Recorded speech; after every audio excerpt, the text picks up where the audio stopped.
நல்லதே நடக்கும்.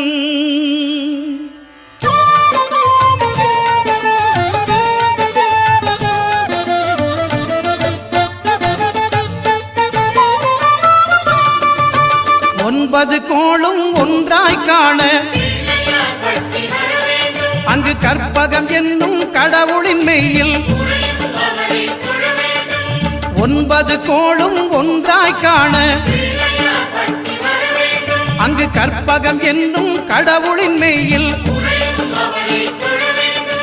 சூரியன் முதலாய் 9 கிரகமும் பலவித குணங்களை கொண்டிருக்கும். எங்கள் கற்பக தருவில் அவை வரும்போது ஒன்றாய் சேர்ந்து பலனளிக்கும்.